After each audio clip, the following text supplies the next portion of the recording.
김정은 북한 국무위원장과 푸틴 러시아 대통령 정상회담을 진행했습니다. 북러 정상회담은 2011년 8월 이후에 8년 만입니다. 두 정상은 먼저 통역만 배석한 채 단독 회담을 진행했습니다. 예상 시간은 훌쩍 넘겨서 2시간 가까이 이어졌다고 하는데 이어서 만찬도 함께하고 조금 전에는 푸틴 대통령의 기자회견도 있었습니다. 자, 이렇게 김정은 북한 국무위원장과 블라디미르 푸틴 러시아 대통령의 첫 번째 정상회담이 끝난 겁니다. 자, 블라디보스토크 현장에 있는 취재기자 연결해 보겠습니다. 정주희 기자. 네, 북러 정상회담이 열린 블라디보스토크 극동 연방대학에 나와 있습니다. 제 뒤로 왼쪽 건물이 김정은 위원장의 숙소이고 오른쪽 건물이 정상회담이 열린 건물입니다. 전체적인 진행 상황을 전해드리자면 양 정상은 이곳 시간으로 오후 2시쯤부터 약 5시간 동안 단독 회담에 이은 확대 회담, 만찬까지 마쳤습니다. 이번 회담은 양국 간 8년 만의 정상회담이고 두 사람 간의 첫 대화였는데요.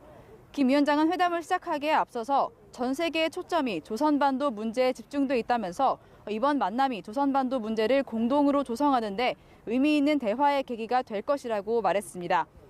이에 푸틴 대통령은 1947년 김일성 주석의 옛 소련 방문을 언급하면서 오랜 우호 관계를 강조했습니다.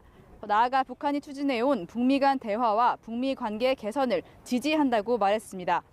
이후 단독 회담을 한 뒤에 양 정상은 조선반도 정세 긍정적인 전환을 위해 어떤 행위를 해야 할지에 대해 논의했다고 밝히고 확대 회담에 들어갔는데요. 확대 회담의 북측 배석자는 리용호 외무상과 최선희 외무성 제1부상으로 확인됐습니다. 네, 회담 내용도 궁금해집니다. 단독 회담, 확대 회담, 짧지 않은 시간이었는데 어떤 얘기가 오갔습니까? 네, 확대 회담 이후 열린 만찬에서 푸틴 대통령은 러시아는 북한이 북미 회담을 직접 추진하는 것을 지지한다고 밝혔습니다. 또 핵 문제뿐만 아니라 여러 이슈를 외교적, 평화적으로 해결할 수 있어야 하고 이것이 유일한 효율적 방법이라고 생각한다고 강조했습니다.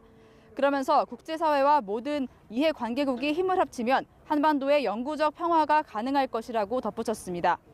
김정은 위원장은 계속해서 러시아와의 유대감을 강조했는데요.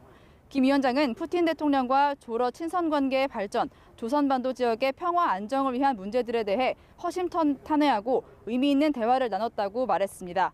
다만 당초 전망들과는 다르게 양 정상의 공개 발언에서 6자 회담 재개 등과 같은 구체적인 내용은 나오지 않았습니다. 네, 가장 중요한 정상회담은 이제 끝났고 오늘 이후 두 정상의 일정 어떻게 됩니까?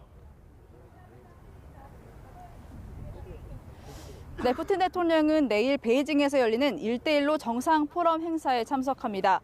현지 언론들에 따르면 회담을 마친 뒤에 블라디보스토크를 떠날 예정입니다. 김 위원장은 적어도 내일 하루는 이곳에서 머물면서 현지 일정을 소화할 것으로 보입니다.